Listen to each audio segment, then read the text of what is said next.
দেশ বিভাজনৰ কৰুণ ইতিহাস সোঁৱৰি 14 আগষ্টৰ দিনটোত হিন্দু জাগৰণ অসম গোলাঘাট দেৰগাঁও খণ্ডৰ উদ্যোগত দেৰগাঁৱৰ ধৰমশালাত অখণ্ড ভাৰত সংকল্প দিৱস উদযাপন কৰা হয়।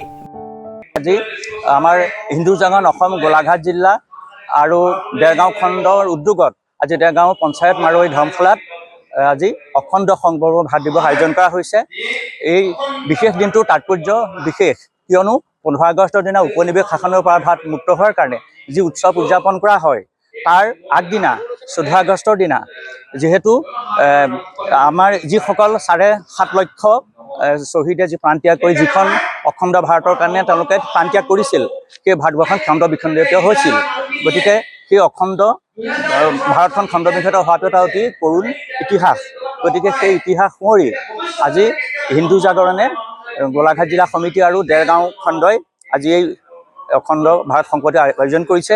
আৰু লগতে কথা হৈছে যে যাতে যিখিনি এইকাৰণে আয়োজন কৰা হৈছে, ইয়াৰ উদ্দেশ্য হ'ল এইটোৱেই যে ভাৰতবৰ্ষখন যিখন অখণ্ড ভাৰত আমাৰ আছিলে, সেই ভাৰতবৰ্ষখন আমি সোঁৱৰি পেলাই পুনৰ যিখিনি অৱশিষ্ট ভাৰত ভূমিখণ্ড আছে, সেই ভূমিখণ্ড যাতে পুনৰ খণ্ড বিখণ্ড নহয়, তাৰ কাৰণে আজি আমি সংকল্পবদ্ধ হৈছোঁ। আমি সকলো জাতি জনগোষ্ঠীৰ বিভিন্ন জনগোষ্ঠী ভাৰতবৰ্ষত আছে, বিভিন্ন ধৰ্ম আছে বা আমাৰ হিন্দু ধৰ্মৰ বহুত শাখা উপশাখা আছে। গতিকে সেই বিভাজন আমি পাহৰি সকলো এক হৈ ঐক্যৰ মাজত যেনেকৈ অনৈক্যৰ মাজত যেনেকৈ ঐক্য বুলি কোৱা হয় ভাৰতবৰ্ষত, সেই একতা বজাই ৰাখি যাতে আমি ভাৰতবৰ্ষখন পুনৰ যিখিনি অৱশিষ্ট ভূমিখণ্ড আছে বা ৰাজনৈতিক আমাৰ যিটো এৰিয়া আছে, যাতে সকলো আগৰ দৰেই থাকে, সেইটোকে আমি আজি সংকল্পবদ্ধ হৈছোঁ। আৰু সেই বাৰ্তা আমি সকলো ভাৰতীয়লৈ, সকলো হিন্দুসকলে আমি প্ৰেৰণ কৰিছোঁ। তেওঁলোকে খণ্ড বিখণ্ড কৰিছিল। তেওঁলোকে হিন্দু ৰাজ্যবিলাক চব দখল কৰিছিল। দখল কৰি পেলাই তেওঁলোকে বিভিন্ন ৰাজ্য স্থাপন কৰি যিটো ভাৰতৰ আমাৰ একতা আছিল আগতে, যদিও বেলেগ বেলেগ ৰাজ্য আছিল, কিন্তু আমি এক ভাৰতীয় হৈ আছিলোঁ। আমাৰ সীমা আফগানিস্তানৰ পৰা থাইলেণ্ড দুখিত হেৰিয়ালৈকে আছিলে, ম্যানমাৰলৈকে আছিলে, আৰু এইফালে তিব্বতৰ পৰা আমাৰ শ্ৰীলংকালৈকে আছিলে। কিন্তু তেওঁলোকৰ শাসনৰ পিছৰ পৰা ভাৰতখন খণ্ড বিখণ্ড হ'ল ব্ৰিটিছৰ দিনত, আৰু তেনেকৈ খণ্ড বিখণ্ড হৈ আজিৰ অৱস্থা হ'ল। কিন্তু আমি হিন্দু জাগৰণে সেইখিনি পুনৰ সেই স্মৃতি সোঁৱৰি পেলাই থকা ভূমিখণ্ডক আমি তেনেকৈ একতাৰে বান্ধি ৰাখিবলৈ আমি সংকল্পবদ্ধ হৈছোঁ। উল্লেখযোগ্য যে হিন্দু জাগৰণ অসমৰ গোলাঘাট জিলাৰ সংযোজক শ্যামভদ্ৰ শইকীয়াই আধৰা অনুষ্ঠানটিত মুখ্য বক্তা হিচাপে উপস্থিত ৰাষ্ট্ৰীয় স্বয়ংসেৱক সংঘৰ গোলাঘাট জিলাৰ জিলা প্ৰচাৰক দীপংকৰ গগৈয়ে অখণ্ড ভাৰতৰ ইতিহাস আৰু অখণ্ড ভাৰত দিৱসৰ তাৎপৰ্যৰ ওপৰত বক্তব্য দাঙি ধৰে। খণ্ডৰ হিন্দু জাগৰণ অসমৰ তৰফৰ পৰা আপোনালোকক শুভেচ্ছা জনাইছোঁ, আন্তৰিক শুভেচ্ছা জনাইছোঁ, আৰু দেৰগাঁওবাসীক আন্তৰিক শুভেচ্ছা জনাইছোঁ। লগতে আমি আচলতে এই অখণ্ড ভাৰত সংকল্প দিৱস গতানুগতিকভাৱে প্ৰত্যেক বছৰে এই 14 আগষ্টৰ দিনটোত আমি উদযাপন কৰা হয় হিন্দু জাগৰণ অসমে। আৰু এই যি সংকল্প আচলতে প্ৰত্যেক আমাৰ যি হিন্দু সনাতনী, প্ৰত্যেক আমাৰ ভাৰতীয়ৰ অন্তৰত আছে। গতিকতে এই যি আমাৰ ক'লা অধ্যায়, কিয়নো এই ক'লা অধ্যায় আজিৰ দিনটো যিহেতু ক'লা অধ্যায় বুলি কোৱা হয়, যিহেতু 14 আগষ্ট আজিৰ দিনটোত আমি যাক আমি পূজা কৰোঁ, যি আমাৰ পূজনীয় মাতৃ, আমাৰ নিজৰ মাতৃ আছে, তথাপিতো আমাৰ মাতৃ থকা স্বত্বেও আৰু আমাৰ এগৰাকী মাতৃ আমাৰ মাজত আছে, সেইগৰাকী হৈছে ভাৰত মা, যাক আমি ভাৰত মা বুলি কওঁ। সেই ভাৰত মাক বিদেশী ষড়যন্ত্ৰৰ দ্বাৰা এই 14 আগষ্টৰ দিনটোতে 1947 চনৰ 14 আগষ্টৰ দিনটোত পুনৰ দ্বিখণ্ডিত কৰা হ'ল। সেই দিনটোকে সোঁৱৰি আজি আচলতে আমি অখণ্ড ভাৰত সংকল্প দিৱস আমি আজি দিনটোত উদযাপন কৰা হয়, অখণ্ড ভাৰত সংকল্প দিৱস।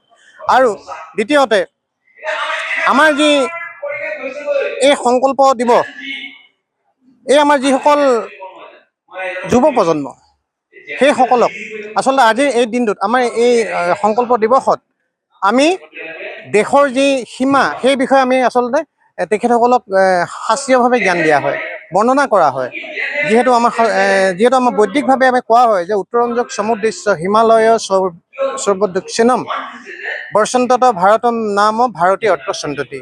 দেশৰ সীমা বিষয়ে যিহেতু কোৱা হৈছে, সেই সীমা বিষয়ে এই আমাৰ অখণ্ড ভাৰত দিৱসতে এই বিষয়ে আমাক কোৱা হৈছে।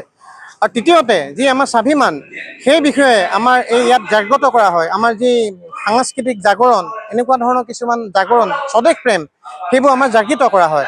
আৰু বিশেষভাৱে আজি আমি দেৰগাঁও খণ্ডৰ সমূহ বিষয়ববীয়া তথা যিসকলে এই অনুষ্ঠানভাগ অনুষ্ঠিত অকণো ক্ষুণ নথকা, অকণো আচলতে একো নথকাকৈ যি অনুষ্ঠিত কৰিলে, তাৰ বাবে মই তেখেতসকলক আচলতে ধন্যবাদ জনাব লাগিব। ইয়াৰ পৰা আচলতে প্ৰতিফলিত হয় দেৰগাঁওবাসী ৰাইজ, দেৰগাঁও খণ্ডৰ কাৰ্যকৰ্তা সকলো আচলতে এই দিশত সমাজ সচেতন।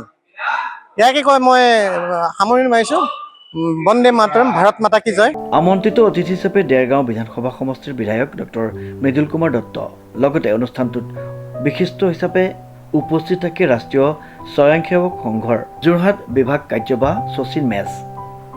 হয়, আমাৰ গোলাঘাট জিলাৰ হিন্দু জাগৰণ অসম গোলাঘাট জিলাৰ আৰু দেৰগাঁও খণ্ড উদ্যোগত আজি মাৰোৱাৰী ধামচলাত হিন্দু জাগৰণ অসম যি সংকল্প দিৱস 14 আগষ্টৰ দিনাখন আমাৰ সংকল্প দিৱস উদযাপন কৰা হয়। এই উদযাপনত সংগতি ৰাখি আমাৰ বিভিন্ন কাৰ্যসূচী ৰখা হৈছিলে।